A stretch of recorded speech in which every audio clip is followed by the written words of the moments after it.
Unsay English sa dukot na kanon? Hanga eh? Ginagawa mo? Hanga ko din.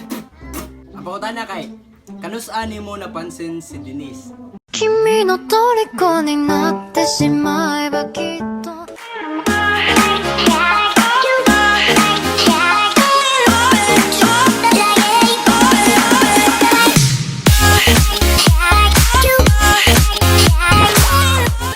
Ang sunod na question. Kuan, paningot mo eh. Limuot kaya way aircons kawas.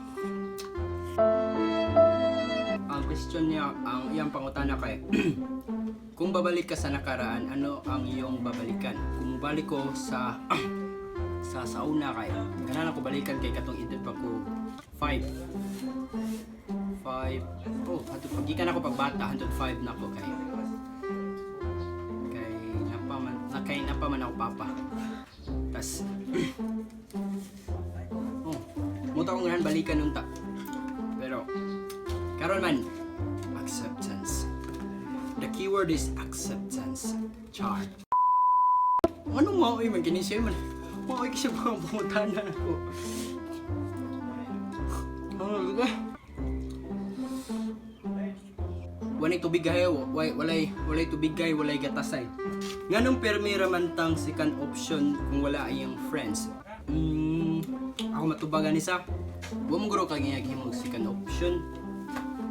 Wa mo guro kag himog second option kay tagsa mismo ikaw kay naman sa kay rights na makikauban ang mga tao sa imong palibot, like new friends mo makig-ila kas mga bago nimo, mga bagong kailay nana. Tas kung nagay kay suod nagay mo anak.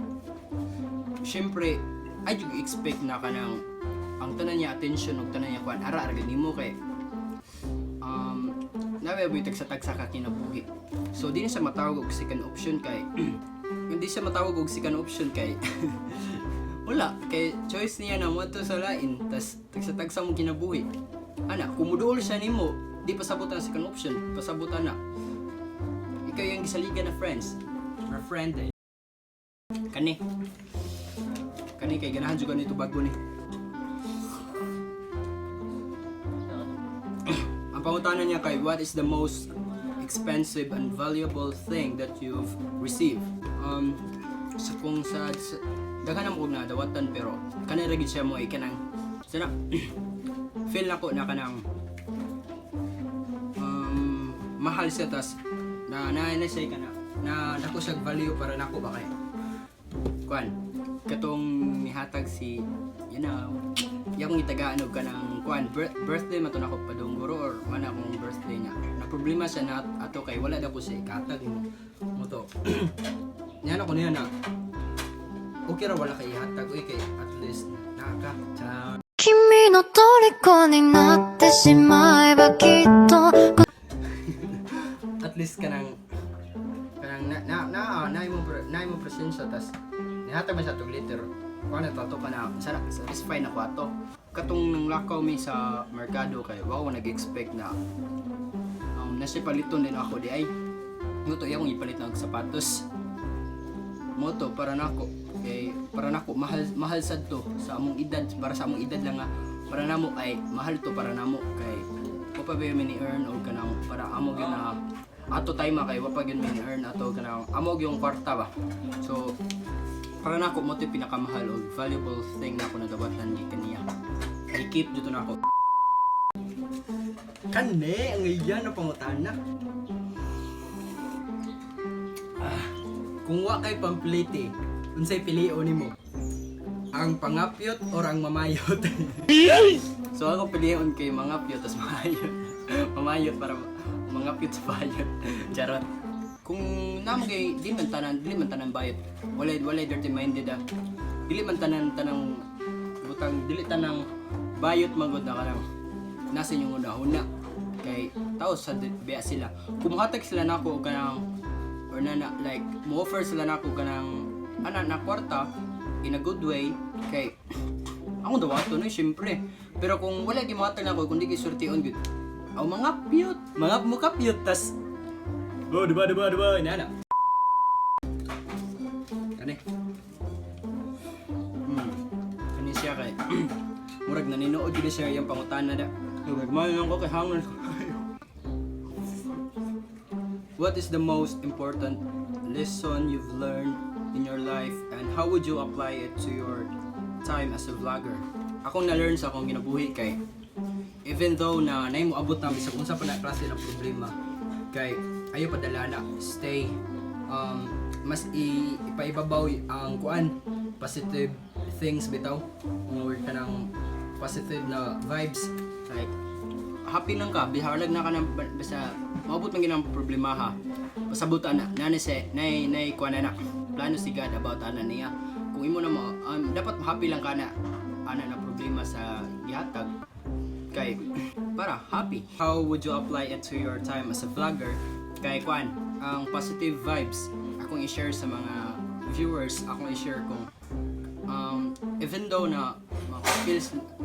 maka-feel sila down or problema, makakita sila sa akong mga vlogs na mga kabuang ko akong mama, akong pamilya kay basin ma-encourage sila tas basin ako'y mapalipay okay na kinan ako basta na mapalipay at least one basta gusto lang okay na kinan ako murag ang akong pag-edit o akong pag-shoot bisag awkward kay story sa camera kay okay na kinan ako satisfied ako anak. Sunod na question. Importante ka na siya para makibaw sa lang uban nga ano siya. Ako matanda kay why did you start a YouTube channel? First, good. Wala ko'y plano magbuhat-buhat og YouTube channel kay ang akong plano sa magbuhat ko puhon kay kanang ko'y kanang mo release kog mga kanta na ko ba like mga craft na ko sa music muna akong gahan unta. Tas ambot lang kay pag sugod sa karon sa atong pandemic na kuan nya pag-isikyo. Tas na may time na kanang ko'y buhaton tas boring kay ba. Moto nagbuhat kog YouTube channel tas ara din buhat day kanang vlogs na kanang katoy prank ako mama tas wa siya kibaw tas wak kibaw na kanang daghan day kanang mutan-aw ba so moto ako na po siya gipadayon muna ang usapod sa rason ako nag-start ko sa YouTube channel kay kuan ilan po ko na kanang kisa to mga gipangburingan sa balay malingaw po sila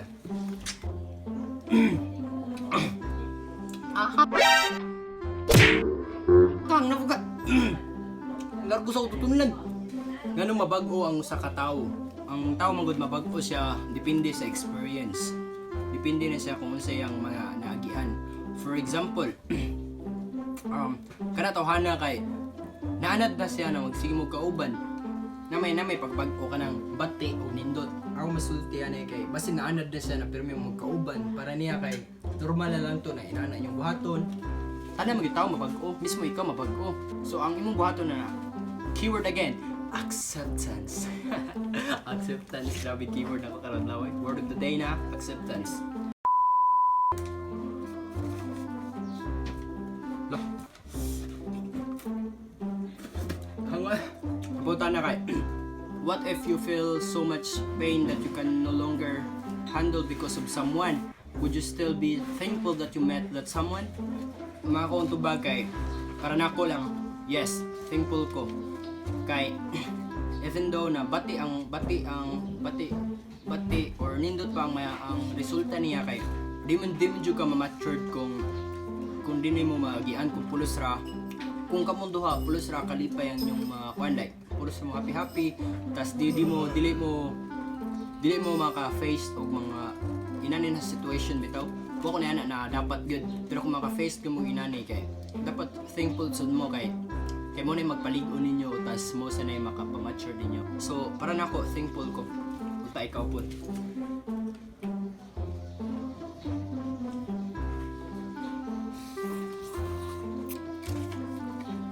What accomplishment are you most proud of? Para nako na proud ko na unsa na accomplishment na proud ko kay katong nausab na ko ang dagan sa akong grades sa eskwelahan kay first man good pagtungtong nako og eskwela para nako di ko kamao ng mga butanga like we ko ana wakoy knowledge about ana mas mo to gipili nako na mas magtinapulan about sa pag-eskwela for example sa eskwela mas gipili nako magtinapulan Pero iabot ang time na nakunauna ako na kanang what if ako i-change ang akong nandan. Try na ko kanang usab ang dagan sa akong pag-eskwela. Para nako dako kay to na challenge para nako kay para nako dili sayo na kanang iusbo ng dagan sa imong nandan kay for example mas naanad ka na matug lang ka kung na ipabuhat yung maestra nana. Sunod na question. Kani good guys. Gawas sana nagtagba kog search unsa akong pag-pronounce ani niya. Naglibog ko sa ako itubag ani. Ang pangutana ka, if you are obliged to remove someone to you in your life, who would it be? Wala kay usa pa kong gistorya. Bisag unsa pa gihatag na tawhana, thankful gyapon ko kay mo na nakahatag na kog nindot na lesson sa akong kinabuhi. So kung kanay manggali, if you are obliged to remove someone to you in your life, ang ako ikuan akong gagalingon lang kay ganahan ako kuhaon ako ang kanang negative things na naan ako like dali kay ko maapektuhan ko na yun sa istorya nako inana muna ay ganahan nako na walaon sa akong kagalingon, ganahan ko walaon ako akong self, akong another side of self muna siya. Pero kung someone gani, thankful ko na niabot sila sa akong kinabuhi. Kailangan ko i-share ko ni guys. Guys, nahurot na siya. Tabaw na naman. So, ang pangutana kay, what's the worst thing you did in your life? Kanang bitong mangubit ka kanang kwarta sa iyong mama ba? Mangubit ka kwarta sa iyong mama. Nagpangubit yung kwarta gani. Kanang pinaninja din ka ba? Ninja di ka masakpan sa iyong mama. Ang pinaka-worst thing ato guys kay ako iduha ang computer akong kuhaon. Huwag ko na yung sundan niyo ha. Di siya maayo. Muna ako na-realize, di siya maayo. Kaya lisod ba yung mangitag kwarta, tas imurag ko ako na ito ang computer. Tas, ang pinaka-worst thing niya guys kay, hapit ko palayasan sa akong mama. Yung paluhod ko, kay palayasan ta ko. Muna, kung di mo ganahan, makasaban siya mama or sa kinsa kay, di nyo buhaton. Sunod na question. Kuya, wani. Gwapo ko gaw. Sulti ako nga na. Gwapo ka gaw. Siya to ko ni Paul Batoon. Grabe kaya. Nanibayad. wala na ako noodles guys. Nahuro to siya guys. Wala siya lami. Largoon lang na to para magkumanta. Sundo ta sa mga last question ay kay easy kayo. Sir kayo. Hindi ako nahihirapan pero gisingot ko sa kalisod. Ang last question niya kay how to improve your job.